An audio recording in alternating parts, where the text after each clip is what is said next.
how are you out there tonight? This is Patriots Inside the Wire. Tonight we have a great guest with you. Nice to see you. It is the Tree of Valor who is on tonight. How are you doing? Great. Happy to be here. Happy to be outside. You are outside, actually. You are not in the gallery. So the gallery usually with the Tree of Valor, the wonderful location that we usually come to live. Tonight, you actually have our guest who's coming on. We're jumping right in, everybody. So go ahead and grab your friends, share, get your family going, your kids, the dogs, whomever. Send them a message and say, tune in, pay attention. Here's what's coming up for you on Patriots Inside the Wire. We're live right now. We are full broadcast, podcast, and on the radio. Right now tonight with myself, Patriots Inside the Wire, Tracy Two-Step, and the Tree of Valor with Miss Lori Egeter. It's the Southern in me. I know. There it is. Look, you know what? We have a wonderful guest tonight coming on, and you've got a lot of information there. And so I think we're going to go ahead and grab our guest, James, and let you get a little bit into James. But I did want to do a shout out real quick to people. I know that Memorial Day is coming. And for a lot of us, I'm going to say us, Memorial Day is not a barbecue. Memorial Day, for me personally, is something else. Memorial Day is, if you look behind me, Memorial Day is a kid I have who's watching over us right now, who stepped up to serve. The ultimate sacrifice, the duty of serving for our country and our freedoms. Remember that on Memorial Day. I do want you to go do what you'd like to do. That's the freedom. That's the choice that you do have. Do it responsibly. But I do want you to remember, please honor and always remember. Right now, Lori, let's grab your guest now that I've preached to everyone about Memorial Day, but I bet you feel the same way. I most certainly do. Yes. I'm just sharing your. You go for it. I'm going to grab our guest. Here we go here. Our guest. Hello, James. How are you? How you doing? Doing great. So this is James Parlier. Yes. James I did. There you go. So this is James. James is joining us tonight live. James, why don't you give us a little bit about you, and then Miss Lori there, we'll get into some of your background that we have too. Thanks for joining us on Patriots Inside the Wire. Thank you. I've retired 30 years, combination, a little bit of Army, but mainly Navy. After that, I went ahead and worked for a little while in the security business when I retired from the Navy. And now I'm fully retired and living at the coast of North Carolina, living the dream that we all work for, that, you want to put the anchor down, in my case, for good and enjoy life. All of us wishing that was us. It's been an honor to have served, though. But, unfortunately, I'm still connected with the Navy, and what happened on the USS COLE is I've been going down to Guantanamo for over 10 years now, dealing with the trial of al-Nashri, who was the lead terrorist in the attack on the ship. That's a kind of a thumbnail view for you there. Yeah, I was going to say, so James, we're welcome to call you James. I did ask everyone. I got permission to do that. So here we're at Patriots Inside the Wire. Again, you can check it out on our website. If you're tuning in now or later, check that out. You mentioned something, we won't go too far into it, but you mentioned that you're about to go to a trial, or you're about to attend again another year where you're going to go stand up, I do believe, right? For the I'm going to let you say it. Yeah, no problem. I was down in March of this year. I'd been absent for a while because we moved down here and where I'm at now. But bottom line is there was deliberation and stalling again by the third defense lead lawyer. We're on our sixth judge, and we've now been through 6 administrations, believe it or not. And why is it allowed to go on like that? It's just a combination of politics, a lot of defense stalling tactics. But recently, I wasn't down there this past week, but one of the Gold Star moms that I communicate with quite frequently, on and off, she was down there quite upset. But bottom line is they delayed the trial now for another year. They're not going to go to trial at least until June of next year. And this is what we've been dealing with, like I said, for year after year. They've had him in custody since 2009. And before that, actually, the CIA and other operatives had him for a while because of what he did and who he was involved with. And we'll get more into that later. I was going to say, I'm getting a question here that's asking me who we're talking about. We're saying him. So Jim, just real quick, you're talking about Abdul Nashri. Correct. So that is what that's the terrorist we're talking about. And actually, he's also linked to KSM and some of the others with the 9/11 trial. So these cases are linked for obvious reasons, either through relatives from all the hearings I've heard, or just through friendships and whatnot, and being part of that organization of Al Qaeda. But what they did, maybe your person's saying, what is he affiliated with? And it's the USS Cole. Oh, correct. Yes. Yes. Okay. Both are correct. Both of you. Yeah. So yes. Tell me sure. more. I know that you have a lot there, Lori, too. So Okay. between the two of you, I'm gonna sit back and listen. So I and was hope just that going other- to, do you want me to go over some of those bullets, not the whole list, his bio? I mean, and then I would let James kind of Impressive. chime in. yeah, it's just impressive, James. Your whole, I mean, I've only known you a few years, but you know, when you meet people, it's not like people are walking around with their bio on their shirt, right? So you don't realize all the things they did. So even when he was telling me about the other day when he served as a combat medic for the Navy SEALs. Wow, there's a great picture of that too that I sent you. But so that was one of the things. But he was the Master Chief. He's a Master Chief Hospital Corpsman and Command Master Chief. But you led the USS COLE terrorist attack. You didn't lead it. I meant you were. Well, I didn't lead it. I was actually part of the crew.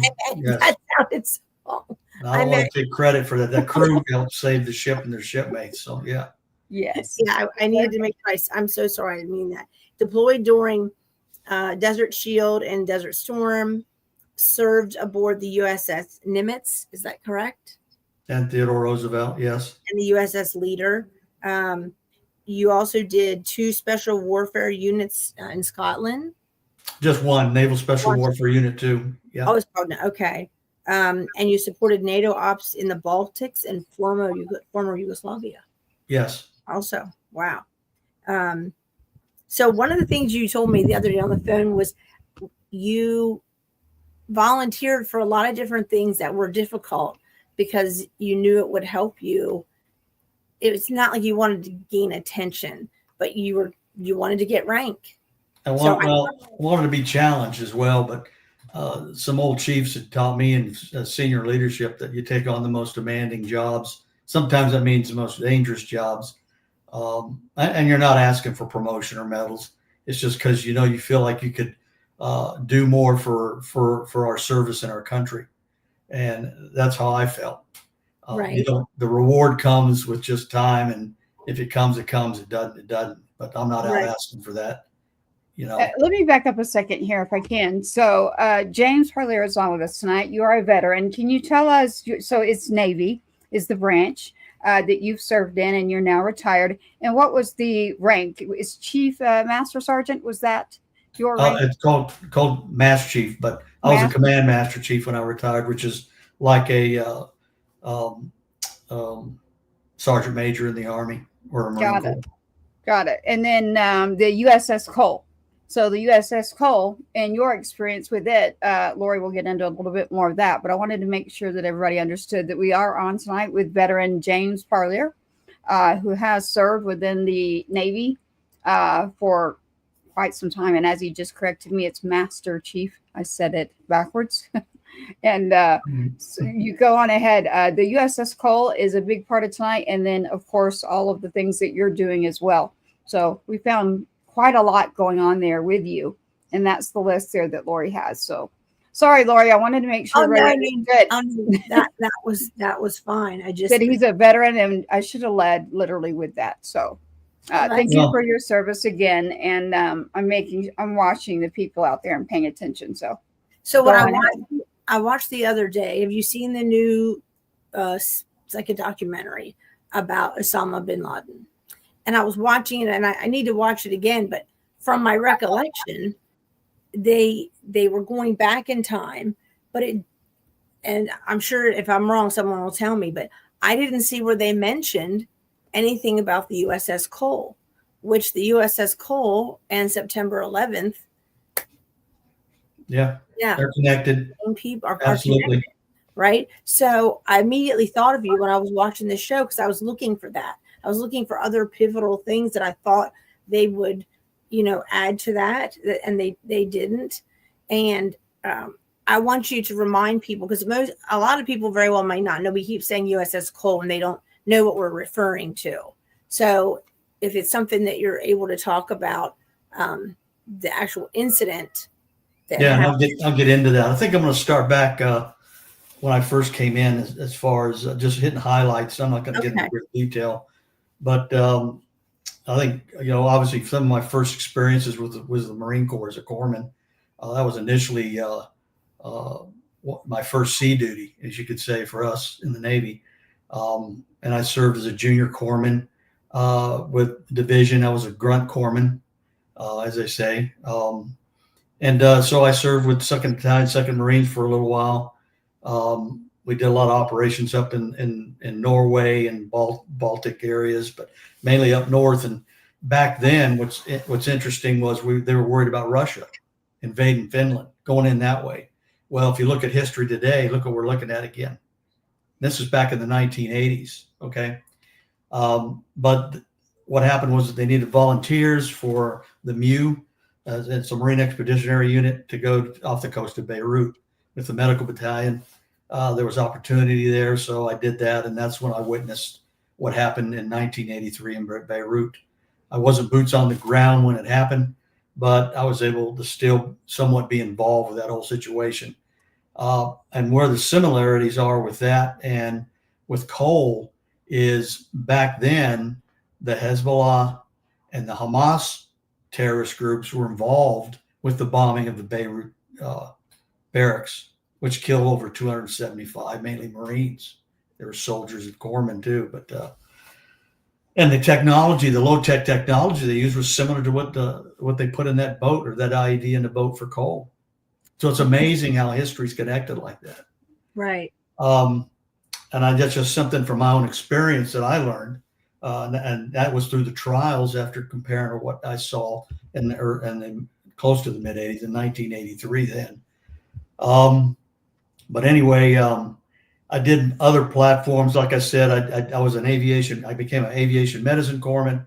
I served with a fighter squadron with F-14 Tomcats that was on board, like you said, the USS Nimitz.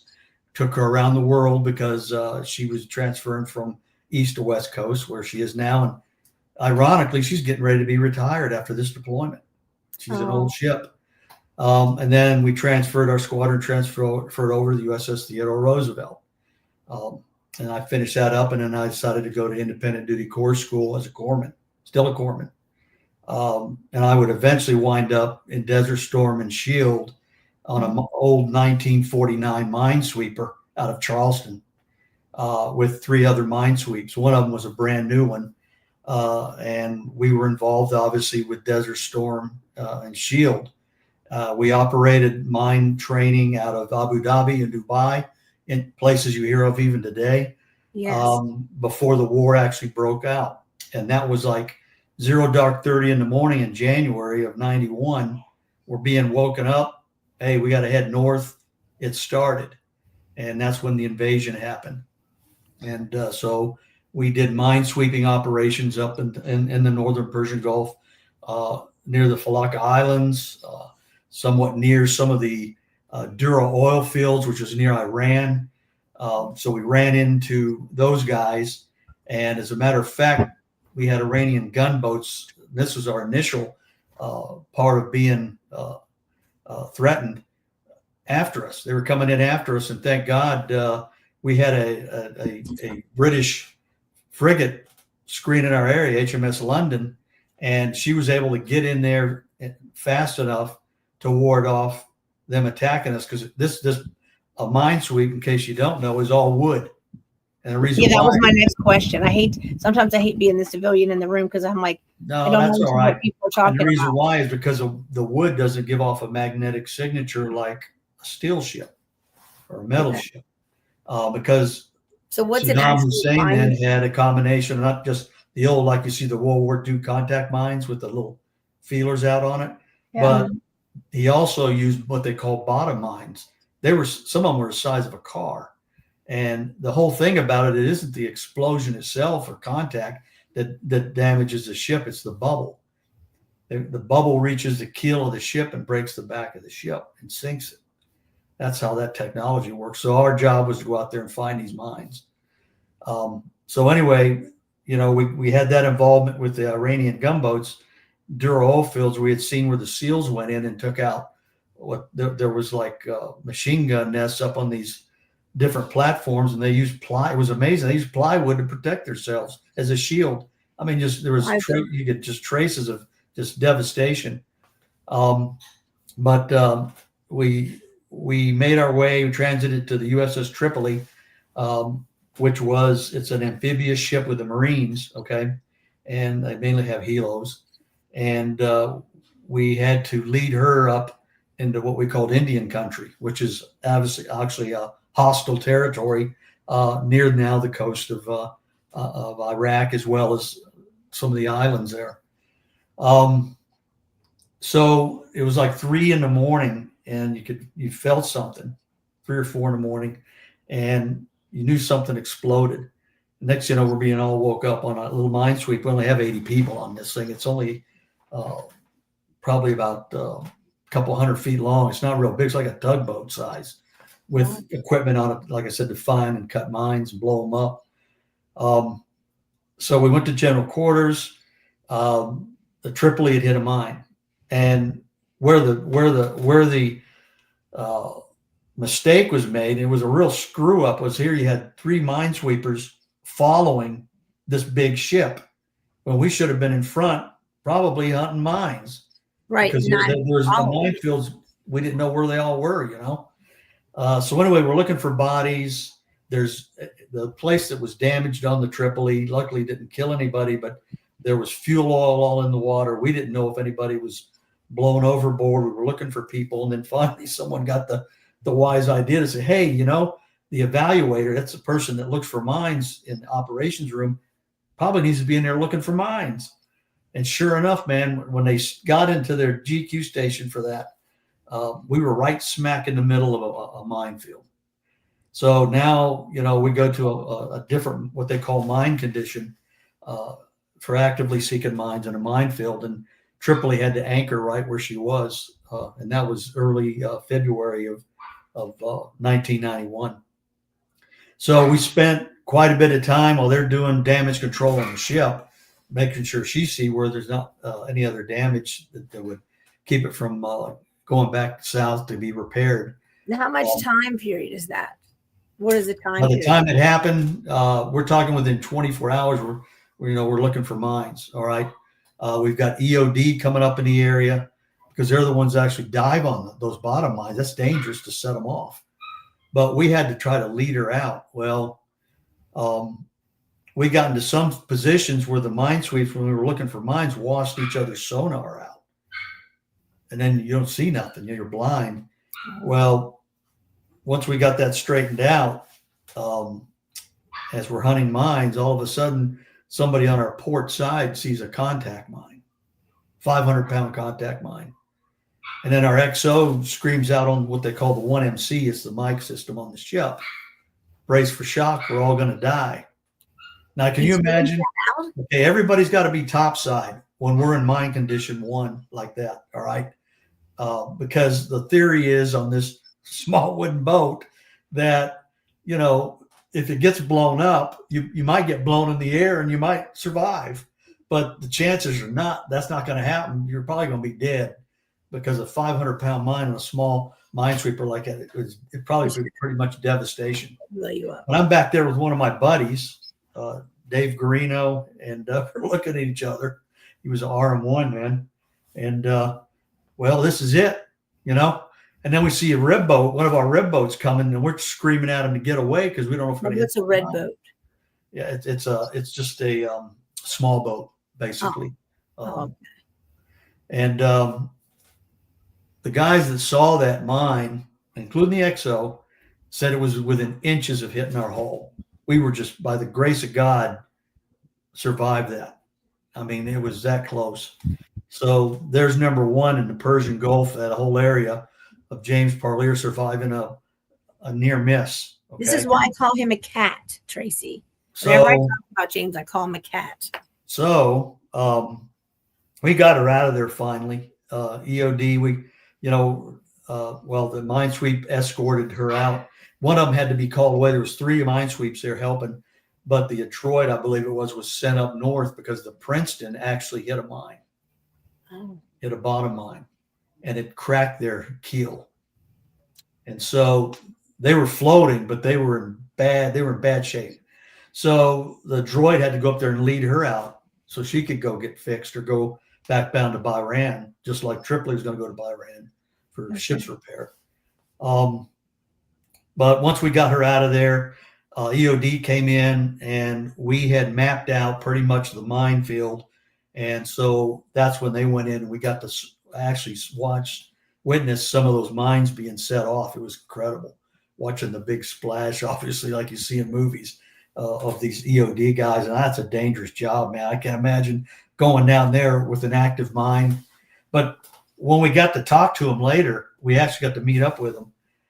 They said that these guys were so screwed up that they were just in a hurry, that they were just throwing bottom mines down. They weren't even set to explode. They were just clumps at the bottom of the ocean. All right. Oh, wow. Or in the Gulf in this case. Yeah. And then once we got through that, I think I know the next worst thing was we found out, and I can't remember what it's called. I think it's called Misdirective Charlie, where you're told your ship's going to go in and do minesweeping, but there's a good chance you're not going to come out. Yeah. And you know this ahead of time. You can imagine how everybody felt on that ship, knowing we were going to have to go close as we could to the coast of Kuwait so that the Marine Corps could do an amphibious operation. And they were, the amphibs were actually hiding around, I think it was the Falaka Islands. I'm bad, old age moment. But anyway, it was one of the major islands there off the coast of Kuwait. So that I don't give you incorrect geography there. Well, we were prepared to go in and do what we were trained to do, bottom line, even though we were scared as hell. It's time to get right with God. And after that reality check with that mine, that really kind of gave us a reality check. But anyway, come to find out later that the amphibious assault was it was a trick. Oh. Because while that was going on, and the Red Guard thought that we were going in with the Marine Corps in the sand, the Army and all the other elements were actually going in from behind into Kuwait. Now, what we did get to witness is we swept out a fire support area for the USS Wisconsin in the Missouri. Got to go on her too while she was in Dubai. That's a historic ship. These ships now then were active in Desert Storm. People don't realize that. So they were firing their 16-inch guns into Kuwait at night. And so I got the big eyes. It's the binoculars on the ship to watch these guys were catching hell. I mean, those things are like Volkswagens being shot out of a 16-inch gun. That's one hell of a round, conventional warfare. So they were catching hell and again, thinking that they were softening the target for the Marines to go in, Wow. Which obviously that whole plan worked. That was ingenious, I tell you. So thank God. What year was that, James? Say again? So what year was that again? 1991. That was okay. Yeah, I was matter thinking of fact, January of 91, we were told to go north. February, and that time frame, we were actually going to war. It was a short war. We kicked ass. I mean, you go back and look at the history of that whole thing, the amount of allies we had there to get back Kuwait, including Israel, with the Arabs. I mean, that was incredible. That was historic. but the amount of aircraft, we had air superiority, we had manpower, but all those different armies, not just our own, but other armies as well, both Arabic and other countries, Germany, France, whoever, were in there. So it was one hell of a fight, and it didn't last long because they ran them all the way back to Iraq, and there was a trail of devastation. And when you say him, who is he again? Saddam Hussein, who was leading all that, Okay. he wanted their oil, he wanted all their riches. Obviously, he felt it was his. Okay. So they all hightailed it back, but a lot of them died. What is the mission so you were involved in this, and I run like a war peace time area. What is the mission name that is used for that period of time that you went in, not even sure you were coming back out? That was Operation Desert Storm. Okay. You'll hear the term Shield and Storm. Well, Shield was before the actual war started, and then Storm was actually, because Shield, I'm pretty sure, was when we built up. Because to build that kind of army up and Air Force took a lot of time to get all that stuff deployed over there. But again, if you ever read the history books, that was an incredible operation. And George H.W. then was president, and he decided not to go all the way in at the time into Iraq. And unfortunately, his son, obviously, George W., I believe, had picked up, and they went in and, had to finish the job. But is that something you agree with, James? Going in? Yes. Yeah, they had to take him out. Saddam Hussein was a dictator, and he wasn't going to go away. Just like the Iranians now, they're providing support to our enemy. Obviously, they are our enemy as far as I'm concerned because of what they're doing against us, keeping the sea lanes, trying to keep closed, and trying to affect the whole world, and then also trying to take out Israel as the best they can through these proxy organizations like the Houthis, for instance. But it's amazing how Cole's connected down the road to this. All right, and really? These things, So after Desert Storm and Shield, I went back. I'm trying to think now my history here. I eventually wound up back with the Marines, or with Force. I call it the Boy Scouts then. It was Force Service Support Group, because they call it something else now. I'm blanking up in the Lejeune. That's where I was out of Lejeune. But I was with 8th Engineer Support Battalion when I went there, and they were like the Boy Scouts to me. They had the fuel, they had the kitchens and food, and battalion aid stations. You had it all, man. I mean, we still had to go out and do humps. We still had to force march, to keep in shape. But I always had a Humvee, and we were right next to supply tents, so you're living like a king out there. Had portable showers. You didn't. Sounds like you were in the Air Force. Yeah, you didn't do that stuff with division as a grunt. That was a whole different story. So but I enjoyed it. But it was short because I got the phone call from my detail. I was going to get close to being in my window, and I really enjoyed that job. But they said, "Hey, we got a job for you with Naval Special Warfare Unit 2 in Scotland." And I was a surface independent duty corpsman. And normally the corpsmen they use for those jobs are 8491s, which is a special forces corpsman trained specifically for that kind of environment. Well, they had to substitute because the manning was critical in having enough 8491s. And I was an 8425, which is a surface independent duty corpsman. Now, was this when you were also with the SEALs? Yeah, I was a surface IDC with the Minesweep and with the Marines, that second tour. Okay. So anyway, they offered me the job. I said, hell yeah. This is, who's going to get that kind of opportunity? And I was still in pretty good shape. And the Marines helped me stay that way. So I felt somewhat pre-prepared, but I know these guys were ninjas. So I'm going to be going into something that was a whole different level. And don't get me wrong, I'm not going to be with the SEALs out in the front actually doing that business. All right.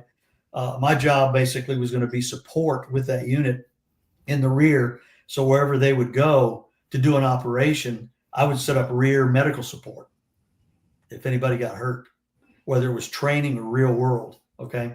And also my job was to find support through other organizations, whether it was civilian hospitals. So I'd have to recon those, or through other of our allies, if they had field hospitals set up for our guys to get treatment immediately, to fly them in or whatever the case may be. Mhm. So it was a big job, obviously, and I enjoyed it. Plus keeping them, not only the SEALs, but also they had an admin element as well that worked with them, CVs that took care of their equipment, to admin ninjas, whether supply people to, YNs and PNs, So personnel. are you, when you're with the SEALs, are those missions like I picture them being a much shorter, get in, do what needs done and get out. Your job is a Right. Yeah. That varies with the MOS, like the job that you're. Yeah, it varies with the mission, is what I was trying to think of there. But it seems like that would make your job harder too, just because you have to. I wasn't as much in harm's way as they were. They were right there in it, in the fight. Yeah. Again, we'd have to move in close enough so they could get to us if they needed us. And I'll give you an example, just training wise, for instance. And since we were in Scotland, we did a lot of our missions with NATO with our European allies. Well, we actually flew in one of our missions into Norway, and our guys were going to work with the Norwegian Jaegers. That's their SEALs. Okay. What are they called? The Jaegers. Jaegers. Okay. Yep. And they're tough guys. And you can imagine Norway. Yeah, Norway's cold. And look how this all relates again when I did my first tour with the Marines up in Norway, and we were doing operations up there. Why? Because again, the Russian threat, and that's why the SEALs, that's part of the reason the SEALs are up there, because of that, to be ready for cold weather environments for that. So part of our unit was an SBU. It's a special boat unit. They've changed a lot since then, because now what I'm talking about is the early to mid 90s when I was with the SEALs, 93 to 95, as a matter of fact.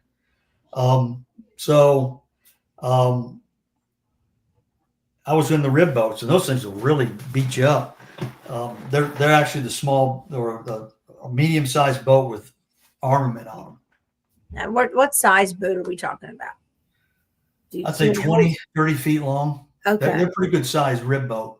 But they were usually manned with a heavy, like an M60 or M50 machine gun.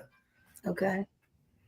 And there's a small crew with them. But I was on one of those for safety and for medical reasons. In this case, we came out of a port in Norway up near Tromsø, up in that area. And these guys, the SEALs mission was to do a 100-mile, I repeat, 100-mile hump on skis, slant, climbing, slant. If you've ever seen pictures of fjords in Norway, it's incredible. I mean, I can't imagine doing that. These guys are like something else. So we had to go out and meet a CH-46 out in open water. So they hover, drop their small boat in, unpackaged it, jump in the water in their suits, get in it with their weapons, and take off. We were there just for safety reasons, obviously, to make sure nobody fell in or got hurt, obviously. And then the evolution went great. So now we had to go back to land and drive to a place where they were going to take out a target. And so I was with a couple other SEALs that were setting up this camp, some enlisted SEALs and a warrant officer. And so we set up the camp. We put up like some radar stations, some silhouettes of good guys, bad guys. So it tests them on who they're taking out and not taking out. And this is all going to happen at night, obviously, because they're good at night. Obviously, these guys, they're the guys that come in the dark, most of the time. So, they had a time, TOT is what they call it, time on target. And so Warren came over to me and said, "Okay, Doc." He said, "This is it. Be ready." I said, "They're here?" He said, "Yep." Didn't even know they were there. And next thing you know, when it was time, all you see is flashbangs going off. You see tracer rounds, concussion grenades, and it's over. Oh, Gone. So, and they got whatever they needed to get, whatever their mission was done. So that next day when it came daylight, they were going to be graded by the warrant. They did great. They didn't take out any friendlies. They took out the radar site he built. They did a wonderful job. It's just amazing. I told him, man, this is absolutely amazing, man. Because obviously it was my first experience with these guys and seeing they're incredible. I mean, they're like monsters. I mean, unreal physically. So, you know, we finally get back to the Norwegian base camp where they finished up, and they party just as freaking hard as they work. Unbelievable. So I've got 3 or 4 admin guys with me, including myself, the corpsman, and we go into this thing called the Jaeger House. And I think Steve Nash may know about this place. All right. Probably. And, he may know about it, but it was incredible because it was just a little shack, like a little cabin with a bar in it and all the beer and booze you want, you know, and you could purchase a beer card. So we figured, hey, we're going to be back, so we'll just get a whole case on a beer card, you know. Right. But before us regulars, non-SEALs could go in there, we had to earn it. So what we had to do was drink 4 beers and a shot through a Jaeger tube. Now, you ever see those tubes that they have that are bubbleless? They're pretty darn big. Yes. So they took and modified one of those tubes with a funnel at the top. All right. And had all the 4 beers in it. Because I was watching. I wasn't going to be the first. There's no way. I had to watch the technique because I am not a drinker. Right? So one of our first guys go in, does it. And although the other rule was you can't, by their ruling, whatever they think is by their standards, lose much from your mouth. You better get most of it inside you. All right. So it's 4 beers and what else? What is the shot? Is it Jaeger? It's liquor. So this is like a giant beer. It could be hooch. I don't. You know, yeah. But it's hard liquor. Yeah. So one of our admin guys goes up there and does it. And I wish I could find a picture because I have a picture of me, by the way, doing that. Oh, wow. I'll find it and send it to you later. Okay. We need to put that on your veterans. When I did it as a proof, but I watched the first guy do it, and he did pretty good. And they poured the liquor right after that. Then they blew in it, softly blew air in it. Oh, well, you can imagine what happens after that. It all came back up. So I saw the trick. You know, I caught on. So I let the other guys go, and then I was last. And I lost the first time. I lost too much because I don't have a big mouth and I just can't swallow that quick. So I made it second time around. I actually held it all down. It got crazy. Matter of fact, one of the SEALs had one of those Norwegian helmets with the horns. Oh, wow. And wearing that. And they had Kevlar helmets on. I said, what the hell are they doing? They were taking empty beer bottles and beating themselves, breaking bottles over. I mean, it was like Animal House. I just couldn't believe I was in this thing, man. I said, this is unreal. That, you know, just one of those things in life that you know you're never going to forget. You know, never. So that's the Jaeger House, and that 50 was years later. He's here to tell about it.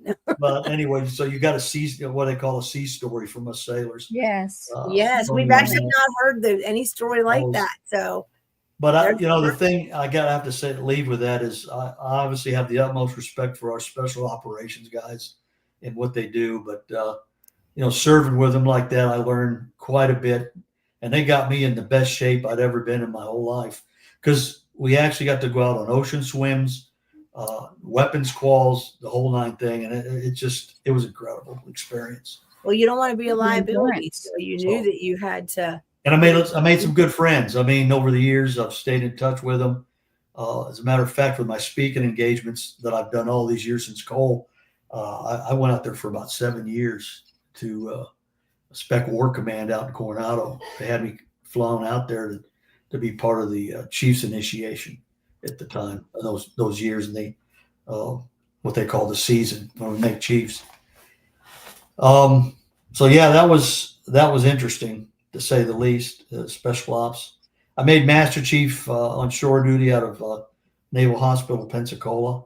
I wound up going there for a bit, and then I wound up when I made Master Chief, decided to take a I had to take a senior enlisted billet, as they say, like a command sergeant major, same thing. So a command billet, working directly for the captain and the XO. So I went to Pax River, Maryland. I was still a corpsman now, okay? But what the Navy did after I went up there was they came out with this thing called the Command Master Chief Program, which is totally different today, but I was around when it started. And the reason they started it was a lot of senior enlisted that were in those command billets were taken away from their rate, whether you were an engineman, a personnelman, in my case, a corpsman. You were taken away from the billet from those jobs, the percentage of jobs that the Navy would allow you. So they decided to create their own a rate called Command Master Chief. Obviously, that would happen later. So when that program started turning around, we could see that happen. And before I went to Pensacola, I went through what they call the Senior Enlisted Academy, which trains you. That actually helps a lot of training to become a senior enlisted leader. Pretty extensive even then, but that's even changed today quite a bit. So I decided I needed to go to sea as a CMC. I was an independent duty corpsman for quite a long time. At that point, I either become a PA, physician's assistant, with all the medical experience I had, or I stay admin and become a command master chief. And for me personally, I felt that becoming a command master chief is where I could do the most for the U.S. Navy and give the most impact. After serving with the Marine Corps, air warfare, surface warfare, and special operations, it really, I felt like I had enough of experience from all those communities to kind of prepare me for being a senior leader and working directly for a captain like that. Now, once you get out in the fleet, I'm talking about out in the fleet now. Right. But then even once you get home, then once you retire, you do tons of speaking and so I guess was it last week? No, 2 weeks ago. Do you know Dave Hamill? That sounds familiar. David. Yeah. David Hamill. So he was saying that he does contract work, Tracy. Yes. I think I know what you're talking about now. He's seen me speak, hadn't he?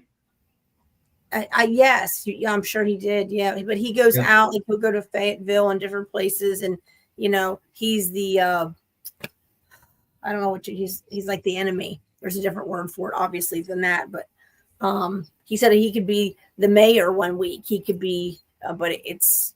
Was he role playing or something? Yes, that's it. Role playing. Oh, got it. Yeah, I could see you doing that. Yeah. I can't actually. Yeah. No. I can't see James doing that. I don't know. It's just just thought I'd throw it out there. So, I different to do, I put in for sea duty. Some people, yeah. Yeah, I put in for sea duty and got the call. All right. Oh. Little did I know it was coming. My first job as a command master chief on a ship. Never been on a destroyer. I read some about her. USS Cole was named after a Marine, Darrell S. Cole, who received the Medal of Honor for what he did in Iwo Jima. Quite a hero. And what a name for a ship. And their call sign was Determined Warrior. And glory is a virtue of valor was the statement made that goes with the ship. Glory is a virtue of valor. Yes, because of what he did. And if we've got time at the end, I can talk about the fact that historically, when he was with the unit he was on Mount Suribachi, he was trying to help his fellow Marines because they were under fire and pinned down by machine gun nests, Japanese machine gun nests. And bottom line is on the emblem, and I'm going to give you a coin, by the way, Tracy. I'm going to send you one. So I'll need your address later. But okay, there's 3 grenades on that emblem.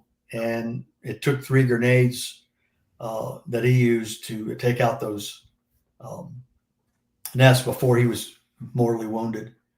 But he saved his Marines, you know, and because of his heroic actions, like I said, he was awarded the Medal of Honor. And this is the USS Cole, and the individual that the ship is actually named after for the USS. Darrell S. Cole, and his family is actually from Missouri, and that's where he's buried, is in Missouri. I actually have a picture here that Lori sent me. Is this the picture here? Can you see that? That's her underway there. Yep. That's it. So we're showing a picture right now for those who are just listening. You can find the broadcast at patriotsinsidethewire.com or go to YouTube and you can visually see what we'd be pulling up. That's the actual ship. That's the USS Cole right there. That you have been on, literally.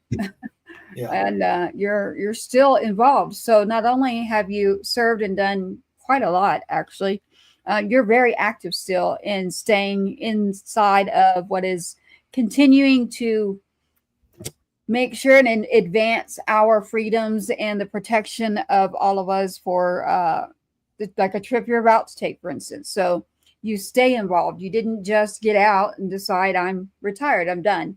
You stay active by going back and forth and speaking. Yes. Yeah. Because there's a lot of, and even some of the other crew does that as well. And there's a lot of lessons to be learned because of what happened to us. So I got on the ship and there were some leadership challenges like anybody would have. But unfortunately, the command master chief, I found out when I got there, was relieved. And I'm not going to get into specifics, but I knew that it was going to be a challenge as a leader, as a senior leader working for the captain. But bottom line is, with the help of my chief's mess there, and they did a hell of a job, and working with the captain, we were able to get mission ready as much as we could in a short time. That myself and the captain were there. And what another challenge was, leadership wise, was the captain was new. He reported probably about a month before I did. And then the XO came later and he was new. So the whole, what we call the triad, the CO, XO, and the command master chief, were all new. So, you know, there was a lot to learn as well about the ship. And so we really relied on the mess itself and the crew in some instances, and their corporate knowledge of the coal and the ship. Because, you know, it's a sailor's job to learn the warfighting ability of the ship, but also to learn the damage control capabilities of your ship, because that's your home. You got to save it from sinking. So I have a question for you. Someone just asked why, and this might sound like a funny question, but why do people refer to the ship as she? Like, there's not just you, but you guys really, like, if you have to save the ship, it's, we have to save her. Not like this is some gender conversation, but they just wondered, how did that come to be that? Well, you know, think about when it started. I mean, look at the days when sailors were around, they called her she. There was no women on ships serving. So that pretty much answers it right there. That was their babe, you know. Wow. That was her. She was our ship. Like a guy with this. You know, I mean, times have changed now because, and then that's another thing with coal. That's a good thing you brought that up, because we were one of the first warships to have a combatant, to have females on board. Oh, 60 wow. Females. So again, that's something else that's historic with the ship. You know, here we got, you know, females weren't allowed on combatants for a long time, or even with combatant units. Until that time frame when I got there in 1999. Yeah, I got to think here. It's in 99. Yeah. Sorry, man. Everything's running together. You know, I was trying to look at 30 years of life there, but so we had our challenges. We found out we were going to do what they call vertical board search and seizure in the Gulf. So some of the crew had to go train for that. We turned over almost half our crew. So the challenge was, you know, it's like a business. You know, think about if you turned over half your business trying to train people to do their jobs. And then on top of that, we got a new firefighting system. We went from an old one and with firefighting equipment to the new, what they call SCBA, self-contained breathing apparatus. Same thing you see firemen using in the firehouse. See, I thought that was fast. You know, the tank and the mat. Yeah, we didn't have that then. They had breathing devices that made oxygen. It's called an OBA, and they sucked, literally. But I didn't realize that being in the Navy literally means you are a fireman. Like that's everybody's job to know that I shit. did, but I never, I mean, I've learned it, over the years now, but I didn't know that before. Like people don't say that about soldiers or Marines or airmen, but because if there's a fire, you have to save the ship. I mean, you have to. So that's why you see a lot of firemen who were in the Navy. Yeah, you don't want to find yourself in a life vest bobbing out there in the open sea. No, that'd be the worst case scenario, No. But so yeah, and so I had to learn the ship as well, just like some of the other new crew, because again, it was my first time being on that kind of platform, and that was a challenge. But the Chief's Mess again helped me along with that. But I didn't want to cheat. I wanted to do like everybody else. And I'm not going to say it wasn't easy, because it wasn't. You had to learn engineering, you had to learn weapon systems, and any navigation, you name it, anything that had to go with that ship. And it's important that all the sailors learn that, because you need to know the environment you live in. You need to know the environment you're going to fight in. Doesn't mean you have to be a ninja at it, but you at least need to know the basics. And that the other challenge too was they used to not mandate the surface warfare pin. You'll see sailors wearing different warfare pins. And for the COLE, since she was surface combatant, it was a surface warfare pin. So they made it, when I got on board, mandatory that E5 and above had to earn that. I kind of disagreed personally myself, because it kind of took the incentive away, I think, because it drew the line. You knew what sailors had more incentive to get that warfare pin. But at the same time, I think it was great, because actually we learned that from the sub guys, from the bubbleheads, because they did mandate that, because you did need to know that submarine in and out. And even the size of a ship. I mean, that's just for people who are civilians. I'm sure Tracy would say this. I mean, just going on a ship and realizing, as a chief, if it's all new, everything's new, and now you're having to learn all those other things that you talked about, from new apparatus for firefighting to engineering to new other people on your half the people too. They're new also. So you all were really getting your feet wet at the same time. I'm just want to make sure I'm not going to run over time here. So I was looking at my clock. Sorry. I've got one right in front of me. Okay. Let me think here. So you're on the. Well, yeah, we had a lot of challenges, but we met them. We even trained. We trained going across the Atlantic when we finally got underway that August of 2000. It's 2000. And we were supposed to do a 6 to 8 month, depending on what was going on over there, deployment. What was interesting though was the George Washington Battle Group. That's the aircraft carrier, and the battle group consists of quite a few ships that escort her. Well, we weren't part of that. We were going to catch up with them later in the Persian Gulf. So we were the lone sailing ship. We had a support ship go across the Atlantic, which we escorted to the Mediterranean. And we did quite a few Liberty ports, which were great. We pulled into Barcelona. We pulled into Slovenia. The crew got to go to Venice. Sicily. We pulled into Malta. So yeah, we did quite a few ports, and what really was telling of the crew, and this was a good crew, was there was no Liberty incidents. Believe me, sailors are good at that. I was one of them.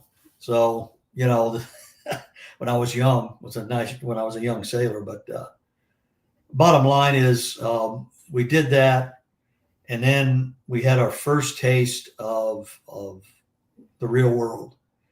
We were in the Adriatic Sea, off the coast of the former Yugoslavia, which, by the way, I missed with the SEALs when I was with the Special Operation guys. We served in Operation Provide Promise. I served with them then before I left them, and we worked out of a place called Brindisi.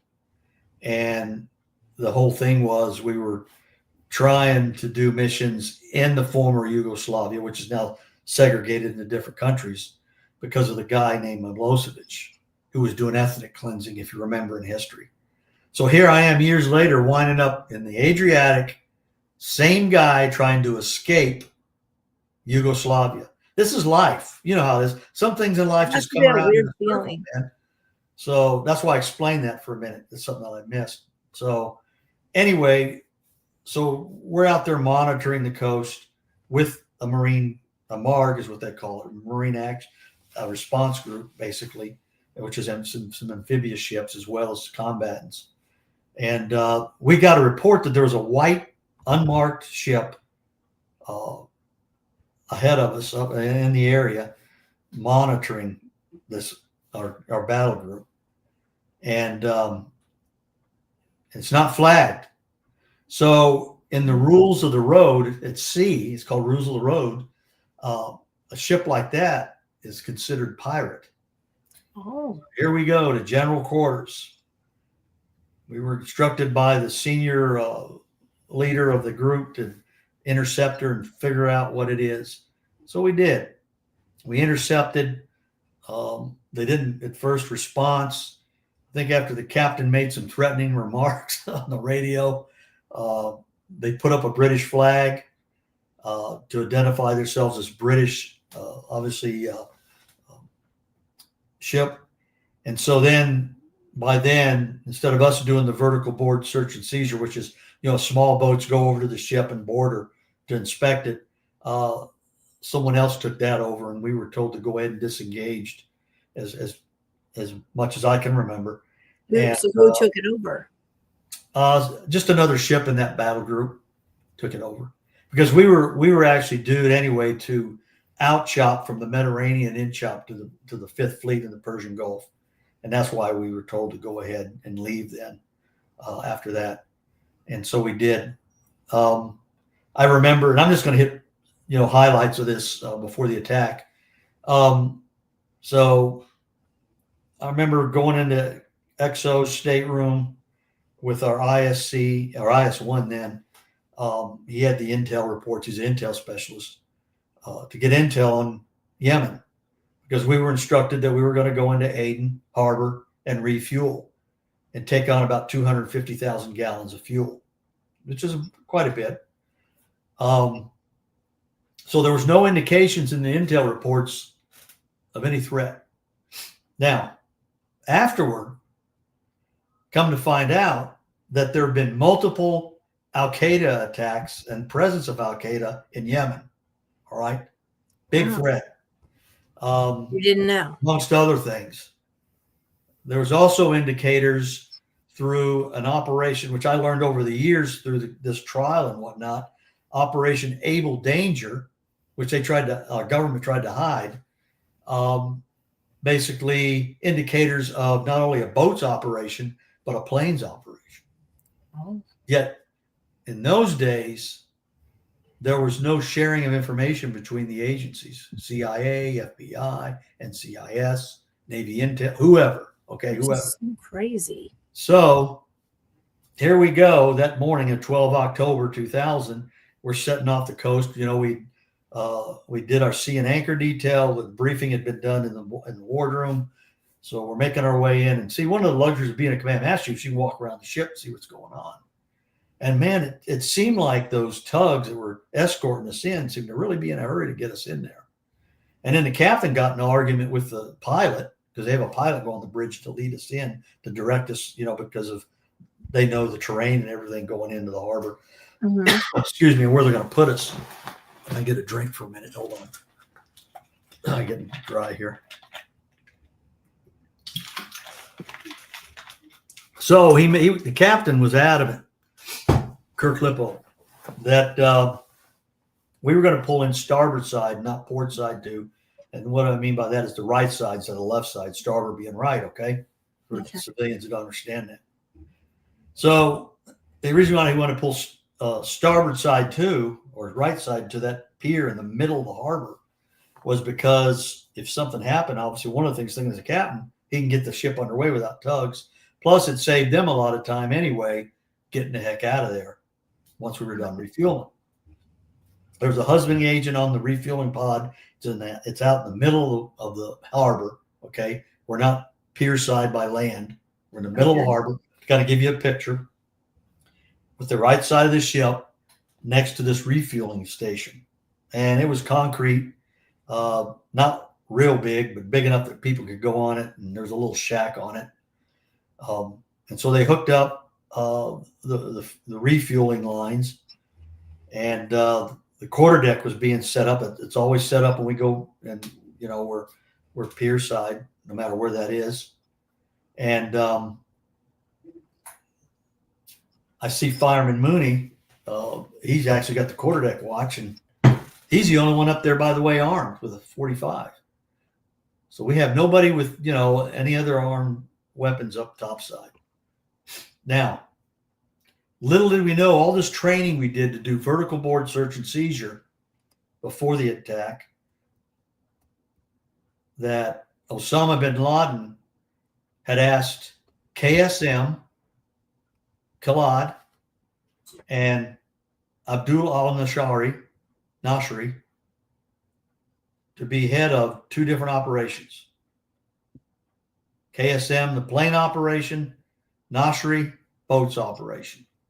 And so they were training for what, okay, for attacking a warship and sinking it.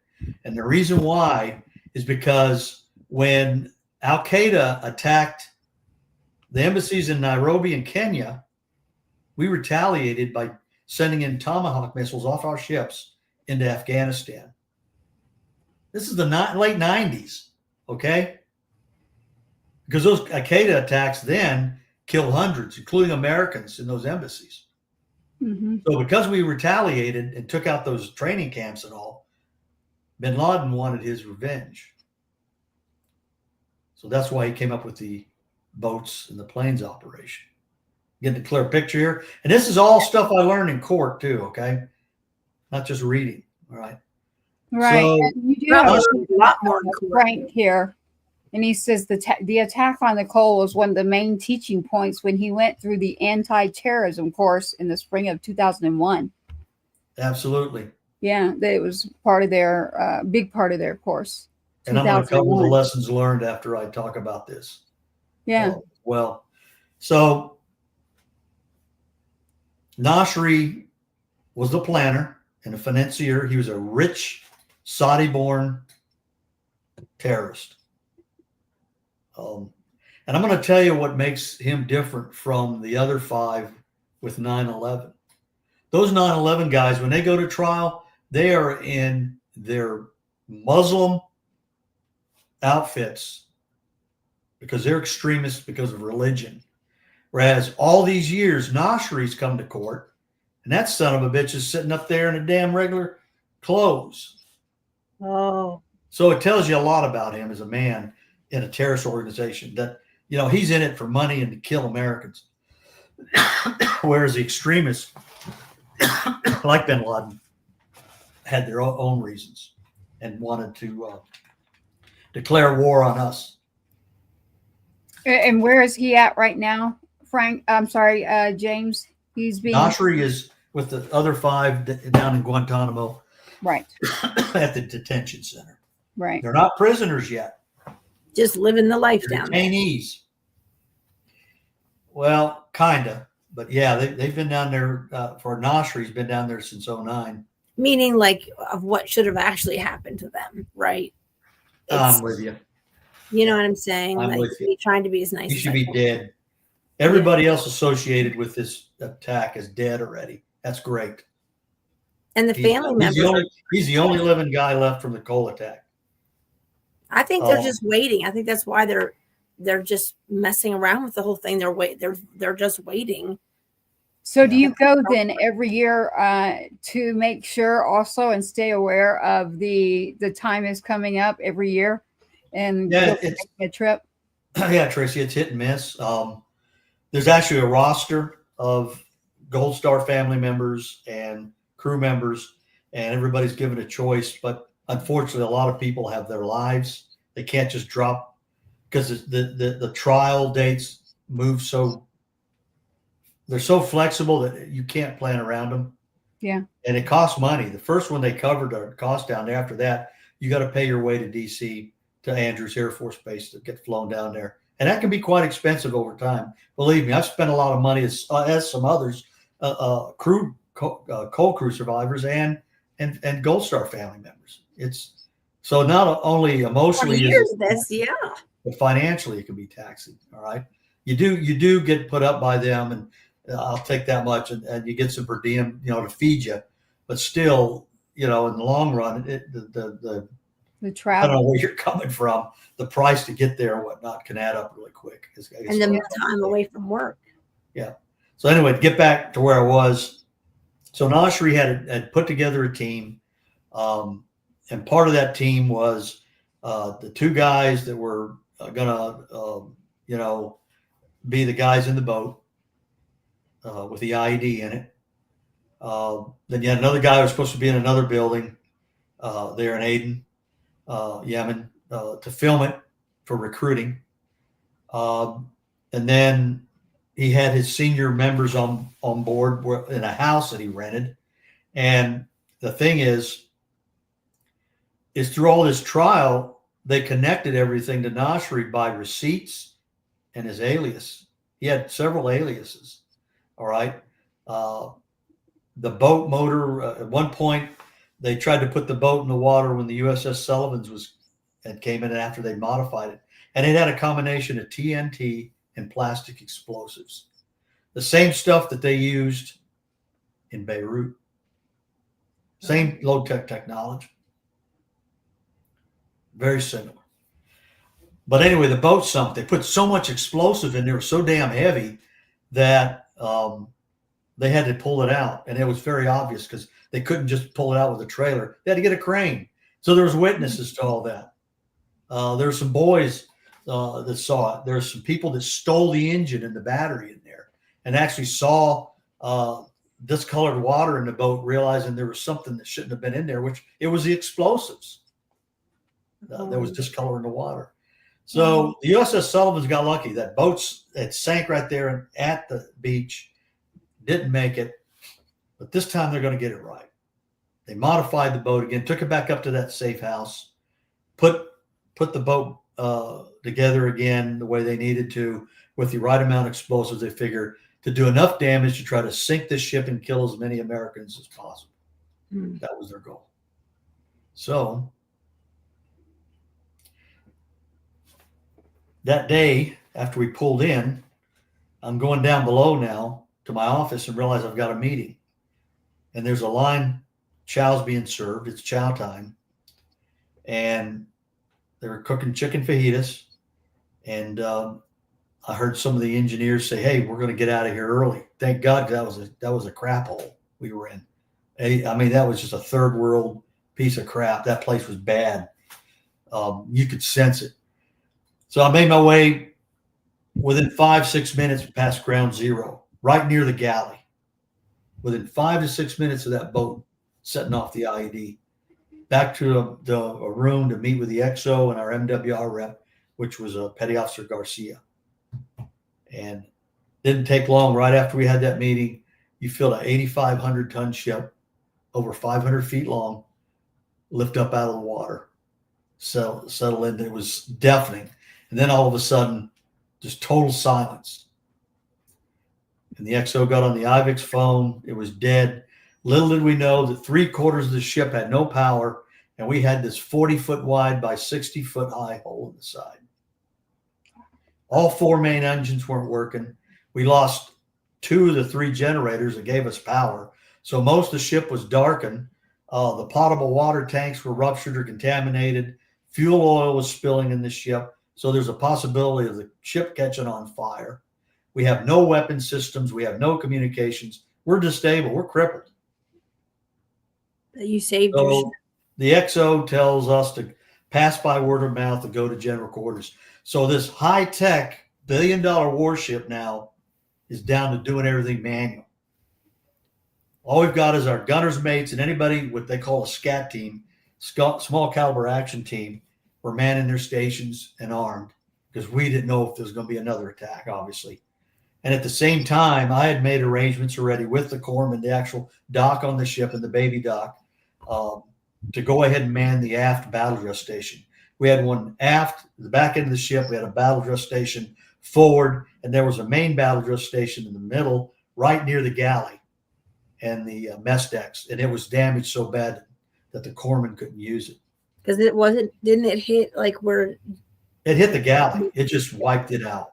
And the mess decks as well. It did a hell of a job. That's where most of our casualties were.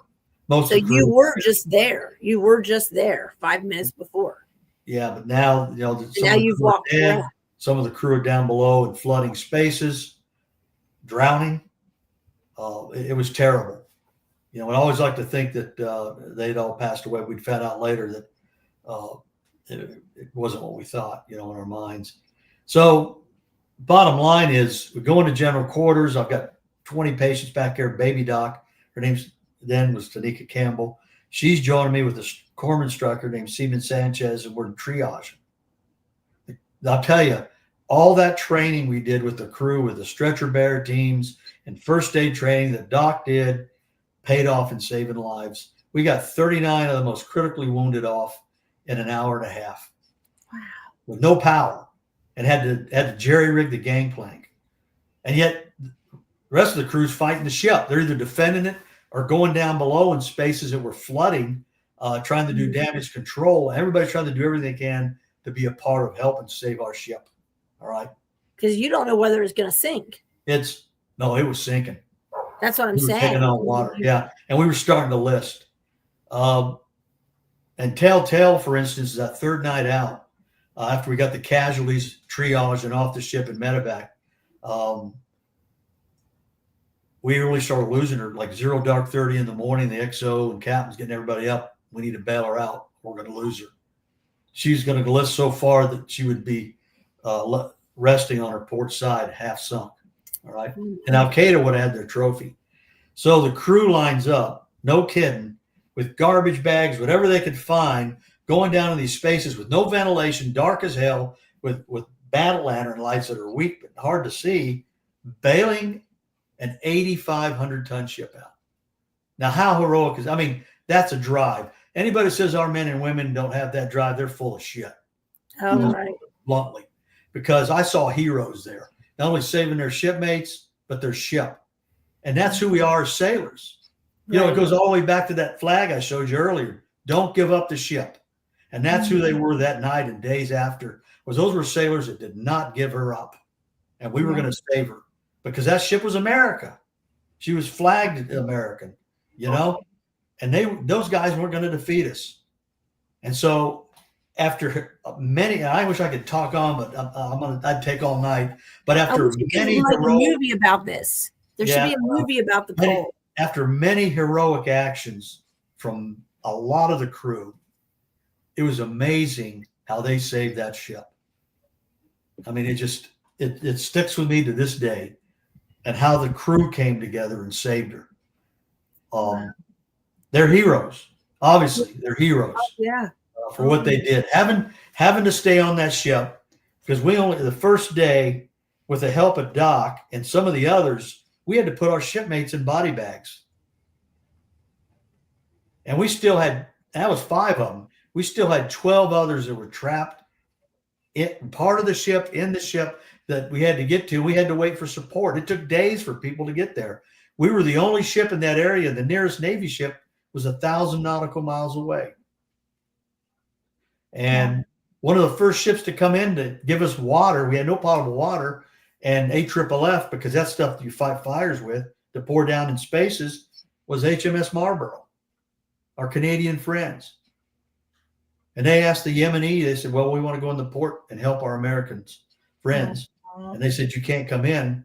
And excuse my language, but they said, fuck you. We're going in to help our American friends. Wow. They showed up. They came in a rib boat and asked the captain, what do you need? What do you need? And why were they told they couldn't? Hoorah for the Canadians. All right. Yeah. And if I see a sailor that's Canadian, I'm going to thank them, because obviously. And then finally our Navy, it took a while for them to get down there. And then what kicked in was Operation Determined Response, is what they called it. where we had, again, another Marine group come in with Marines to set up a perimeter. SEALs came in, and then everything started to build up because there still was intel that there would maybe another attack to take her completely out. And it took us almost 30 days to get her out of there. But yet the crew slept on the flight deck, fought the ship with our dead shipmates in there with food rotting.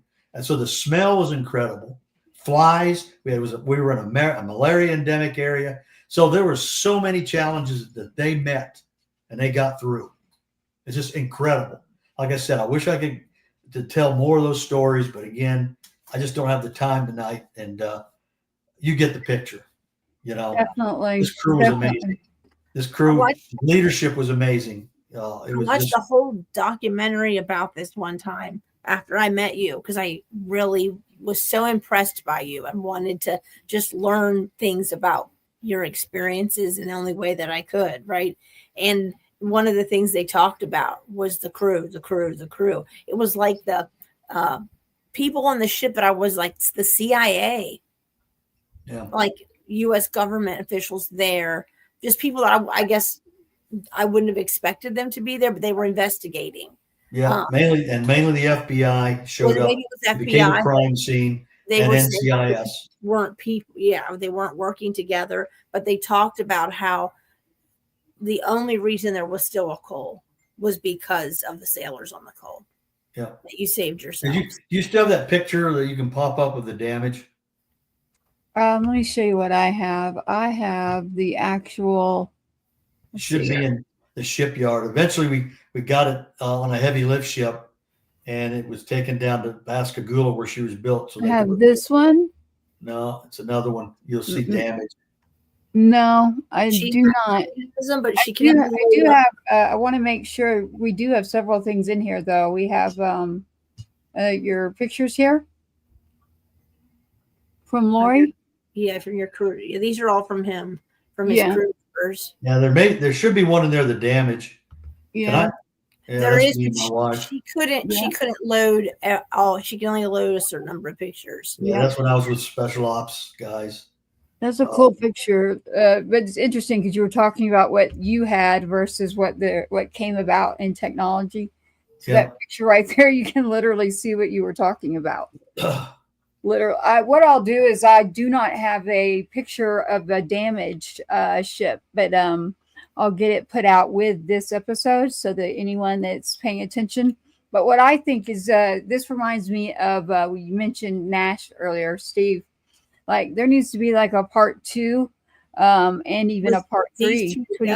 Yeah, definitely with James and your knowledge, firsthand accounts. I like true stories. That would be a great show. Yeah, part 1, part 2. His was at length 2, but yours, we need to have another and then start into the latter half of what we were talking about and start at the beginning of that and roll into it so that those who didn't pick up on it in the beginning, meaning this ship being attacked and going down and all the information that you have, roll that back and have that be a starting point.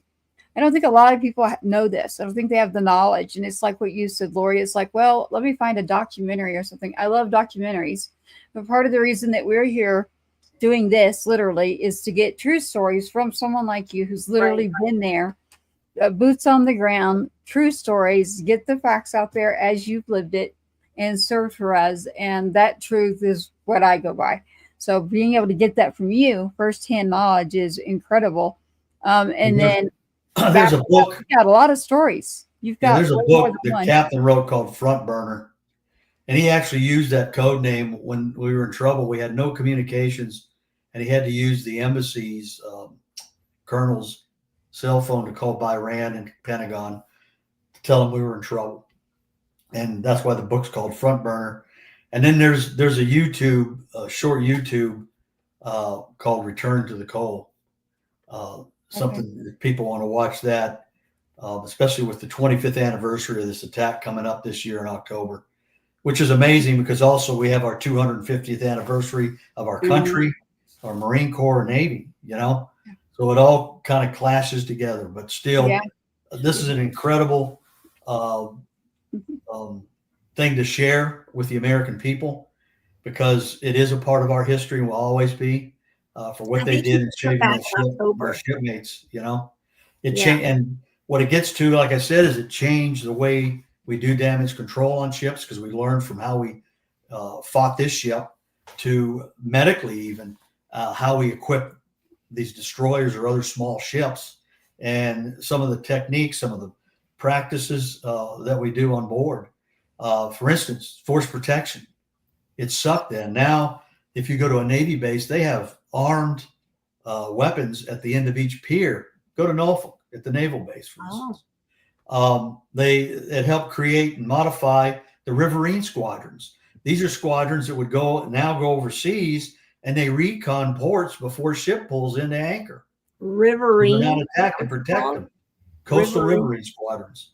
Now their missions has been modified some, but that all came about because of us. When I was stationed in Great Lakes, you saw part of my history was my last duty station was there as Command Master Chief of the base and for the Midwest region. Well, I was fortunate enough, the timing wise, that they were building a brand new training facility for recruits, and it was a shortened destroyer inside of a building. And guess what? One of the scenarios was USS COLE. So as I was able to provide damage, and as well as some other people that were there that were crew members, we were all able to provide information to make that scenario realistic, and it is, because we actually got to go through it when they first started using it, and it put chills up our spines, because it was a captain, myself, I remember one of the senior chiefs, now Master Chief Pam Jacobson, and a couple others that went through there, and I mean that's about as real. And the thing is, for me to see that and think about the training as a young sailor back in 1978, and the training I went through was so make-believe, and you had to use your mind more, to this realistic training. I mean, we didn't come out too bad, but today, can you imagine the unintended consequences of that kind of training today with the technology? It's amazing. That's why we have the finest Navy in the world, because of that kind of training. But I really feel like the Navy, like you guys have been fighting, I want to say 2023 till now.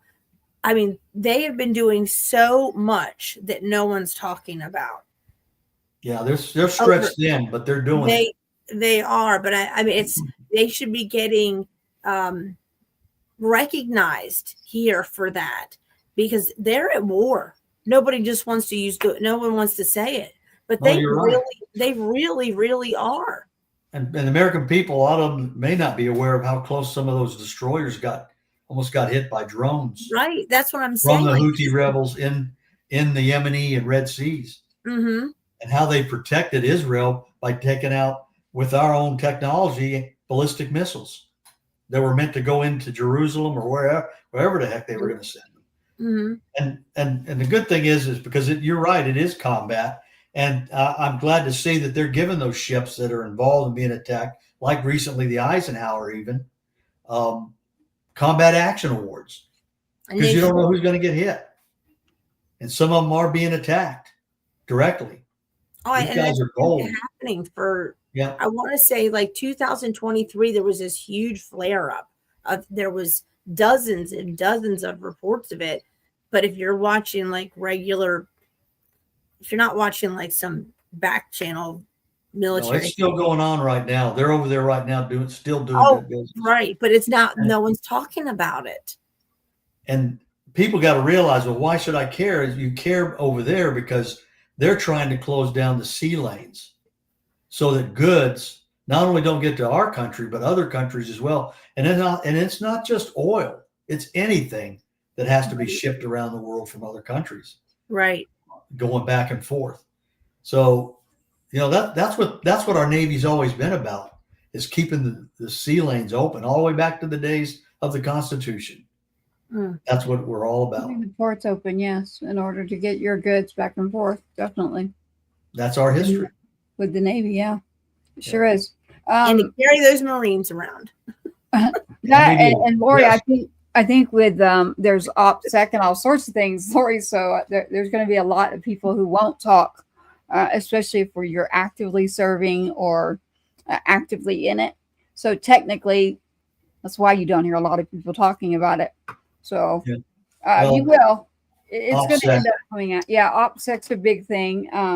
While you were talking there, James, I was doing the dates because I was trying to figure out when I experienced, not myself, but my family, OEF and OIF. So you had already been there early on. By the time I would have had any experience with that. And then 9/11, we have 9/11 that occurred. 9/11 sparked a lot of young people to join, literally, the military, which is exactly what happened in my house. And then the kid goes and joins and then literally ends up over where you're talking about. So ironically, I don't know, Lori does this to me every time. I usually don't have much interaction with whomever she's bringing on, and I like it that way. We get the true story.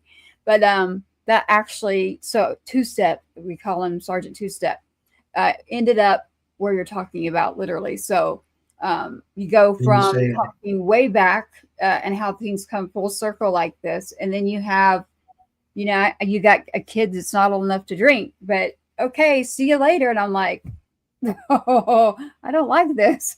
I don't like this at all. So it is a lot for our families out there, for those that are serving and their families. Lori knows I'm big on this. Like the siblings, people just don't think about when they're young and they go in and they've joined, they're leaving a family. They're not all married. And if they are, then great. But if they aren't, I still like to say, please remember the families, think of them always too. You were mentioning earlier, a lot of people don't know what Gold Star even is. So survivors of the fallen, you'll hear me saying that, but I did want to put that out there. We have Memorial Day coming, and then the stories that you're talking about lead right over into 9/11, when a lot of people, I can't tell you how many people look at me and say it, but I can tell you my truth is that driving the kid to football practice really early, little kid looks at me and goes, I'm going to go sign up for the military. This was after 9/11 was on in the morning on the radio.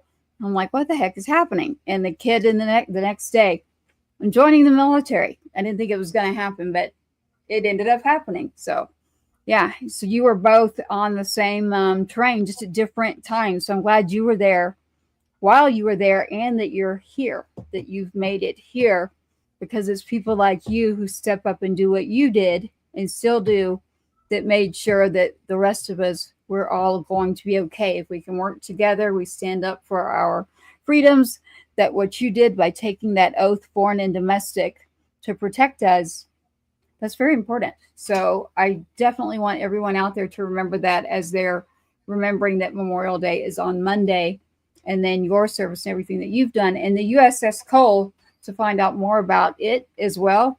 And I think you need to come back, because this is quite a story. I actually would like to hear more. Could you come back in October, maybe, when the anniversary of the COLE, or is that too? No, I'm going to be pretty busy with the reunion, to be honest with you. Yeah.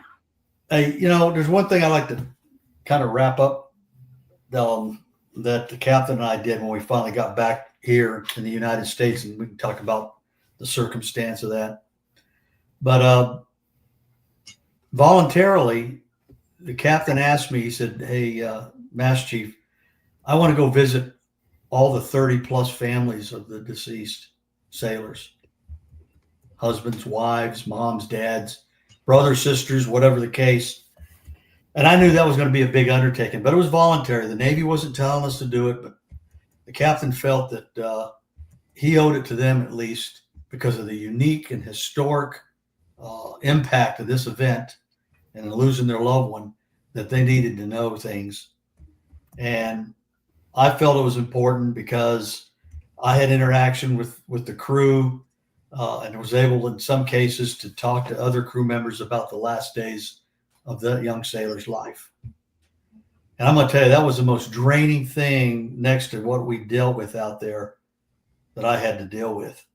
But we did it with respect. It built relationships that everlasting to this day, because again, it was unique. And I think as a Gold Star man, Mom, you could really understand where I'm coming from with that. To be able to talk to somebody that was there and experience it, may have spent some of the last days of their young man or woman's life on board that ship in this case. It is. It's I have found the experience of survivors of the fallen, the families, when they get matched to a veteran.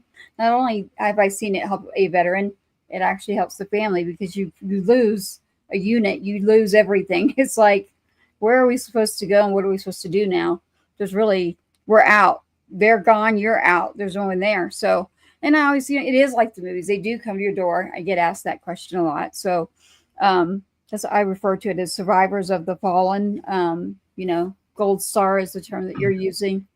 There's so much we can get into here, but your service in itself and all of that, and the attack on the ship itself too, is unbelievable. And you're sitting here able to talk to us about it. And it sounds like to me that there is a mother that you've been in front of. I've been able to ask, maybe it was Steve Nash, and then everyone, you can go back and look at the prior episodes.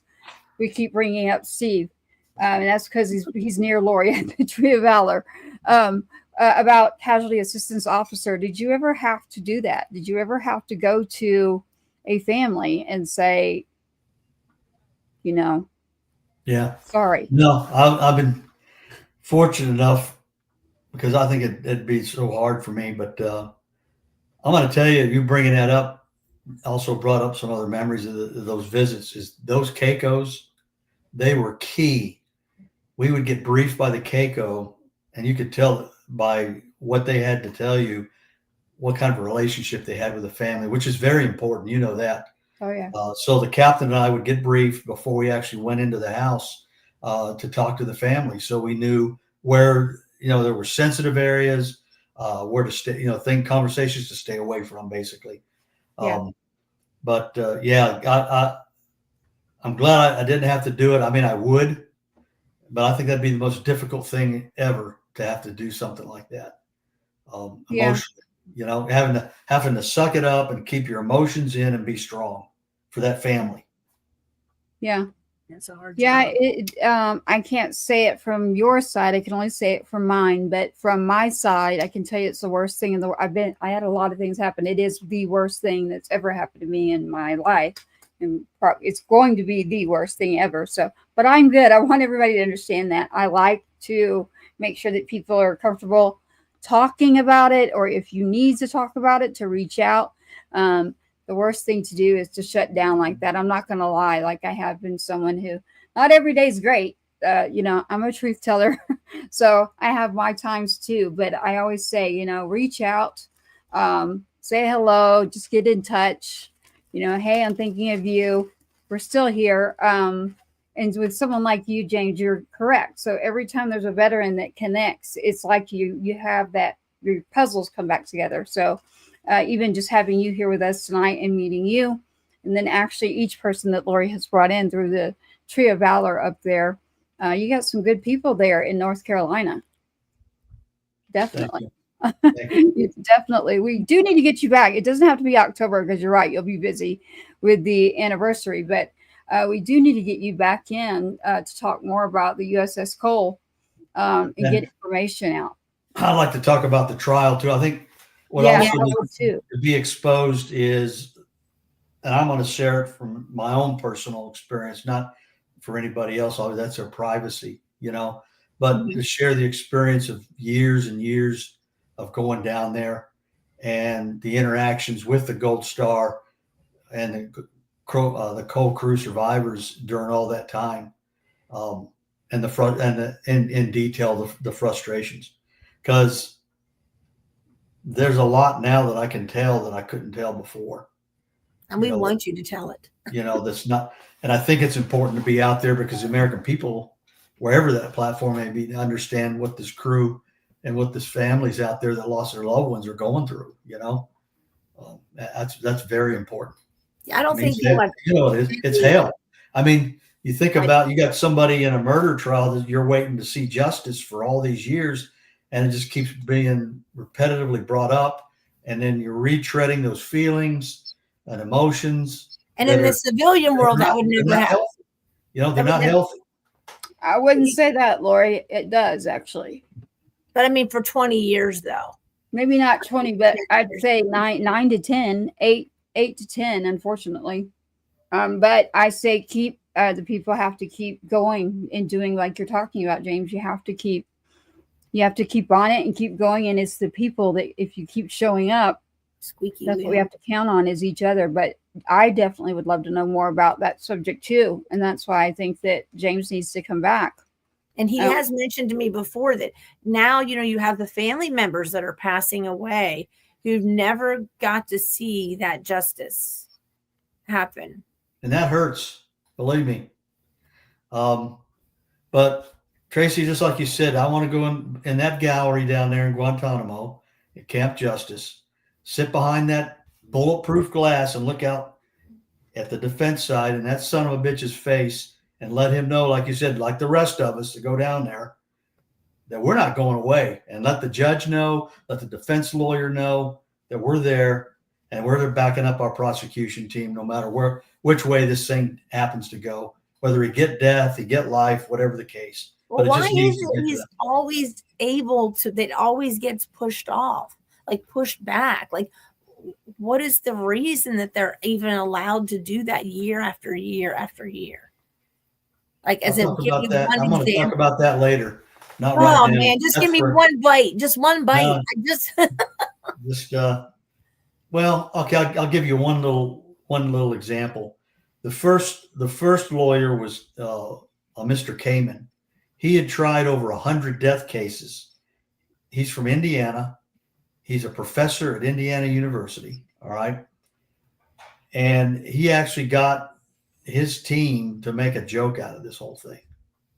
Oh, Lord. I mean, he went as far as to wear a kangaroo pin on his lapel to indicate that he thought it was a kangaroo court. And then his team started to quit. And they disrespected the judge so bad and disempowered him with their strategies that the judge had to quit and they had to get another judge. So that's one example. Just one. This is a movie. This is like I'm surprised someone's not made a documentary out of this or a reality TV series out of this. Well, this is historic. Us and 9/11. Because they're dealing with the same issues. Because the lawyers from both cases, they're all talking to each other. Mm-hmm. I found out that this new lawyer, Miss Miller, that just took over the case for Nasri, is actually, she's calling Kamen. I'm sure she's getting sideline info on how he dealt with this installing tactics or whatever. Wow. It doesn't surprise me. No, it's the politics of it too. So the politics, you've got the court politics, you've got a lot going on there. There's a lot of moving parts. Exactly. A lot of moving parts. Yeah. I can only speak to it from when it went from military to civilian. So not your story that you're talking about, that our whole world needs to know about that in this country. But as far as court, be going from military and working with the military because of civilian antics, I have dealt with that. So even that side, it takes a long time. But with what you're talking about, James, there's a whole lot going on there that a lot of people aren't even comfortable talking about or mentioning certain names, literally, that we've even mentioned tonight. So some people just don't want to go there. It's like, shut the door and that didn't happen. And so we're not like that over here. We definitely open the door and we definitely want the truth out. So, right. Yeah, I'm glad that you are bringing out this information, and it's very important information. Actually, it is the truth. It's what I call the real truth, the facts coming straight from someone who's been boots on the ground. So again, thank you for that, James, and your service and everything that you're giving us as far as knowledge and information. This is information that needs to be out there, like even more so than we've already put it out. We need to talk more about this.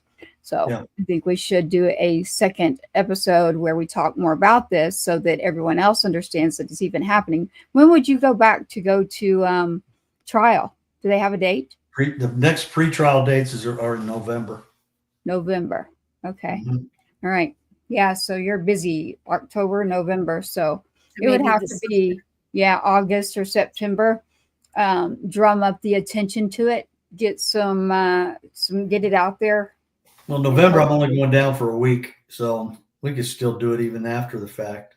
Oh, okay. Yeah. You could talk to us after the show, after you.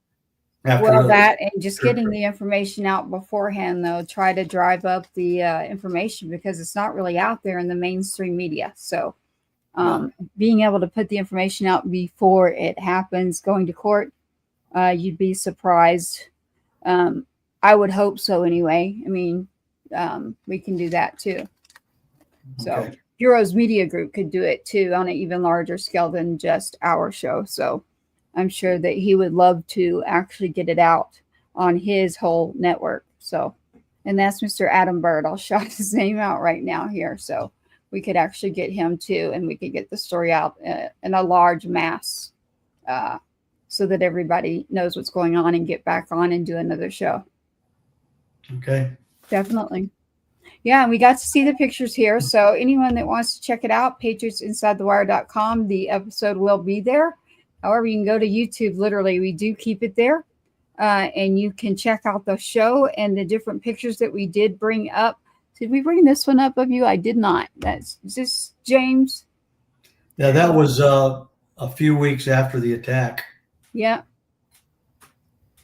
Yeah, a little bit younger me.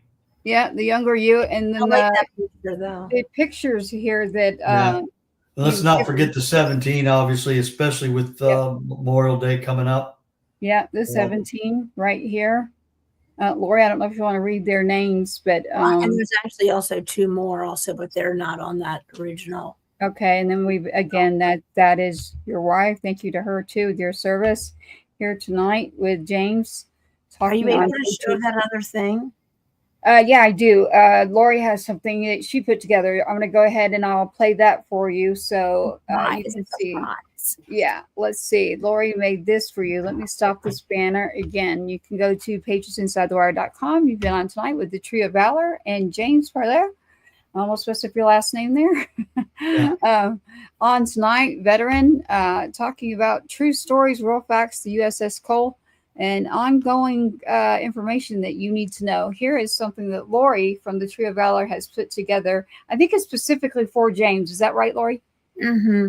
Okay. Yeah, all right. For the Cole families to see that they're not being forgotten. All right. 1 second.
So Thank you.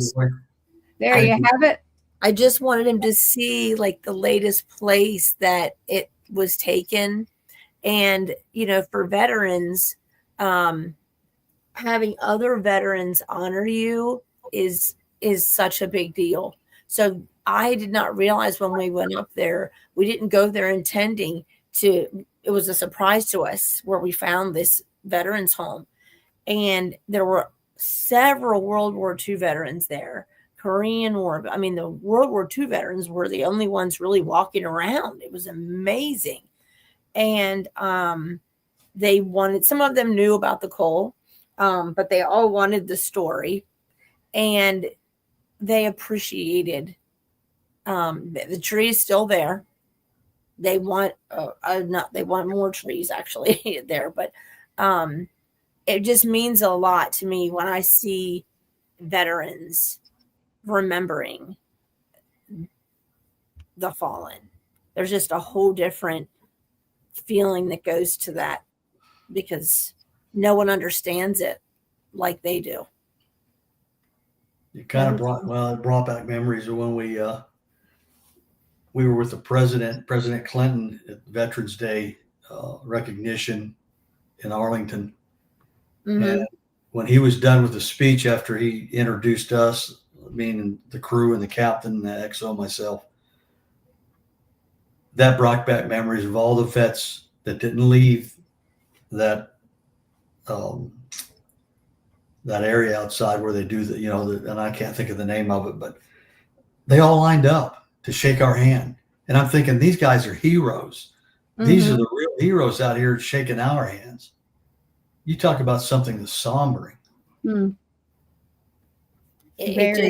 Thank you. Thanks for doing that, Lori. I just wanted you to know. And I mean, there's been many, many, many other places besides that, but that was the most recent one.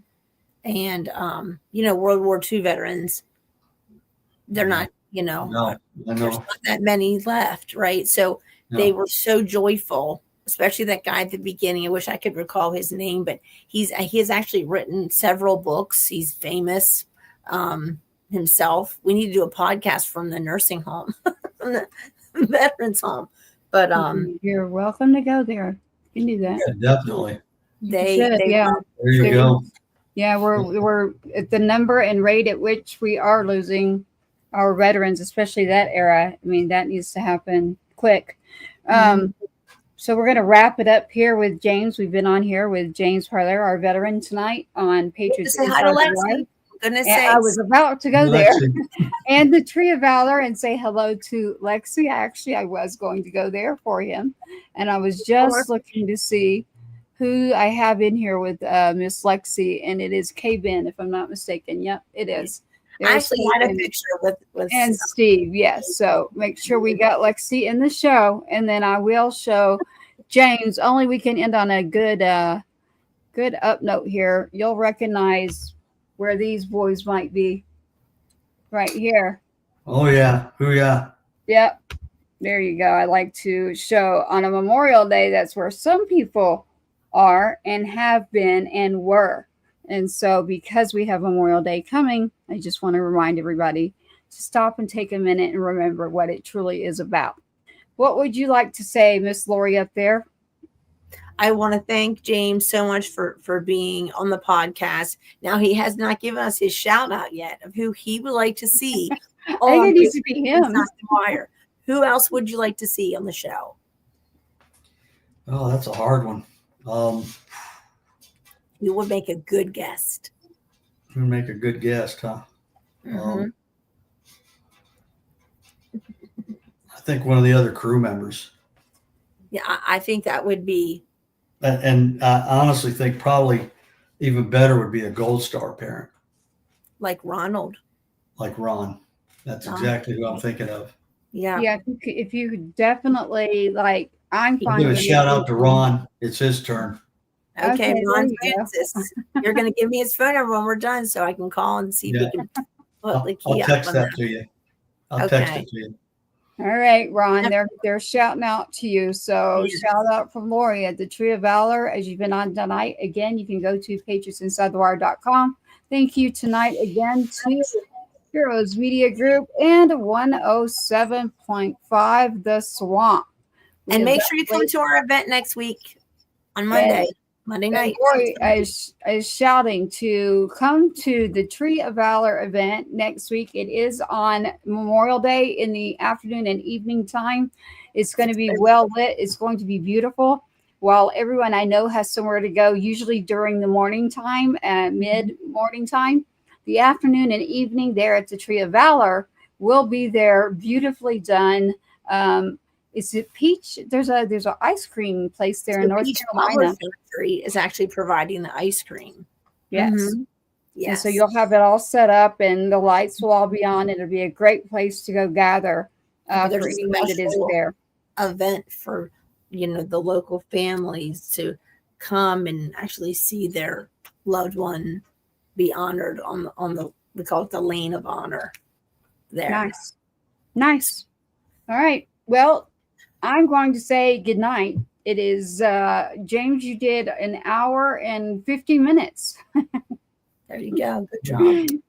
This is James, you need a whole episode. Literally, we need to do a whole episode just on the trial part, and then so we got to have you come back. So we'll have Ron too, but I think that we got to do a part 2 with James as well. So we got to get James back in here. Again, I love everything back behind you. Whoever did the displays for you, those are beautiful. Thank you for your service. And to everyone out there, we're going to sign out tonight and say thank you for joining us here on the show. And have a safe and great Memorial Day. And just remember, always, never forget, thank you for your service. I'm going to sign out here.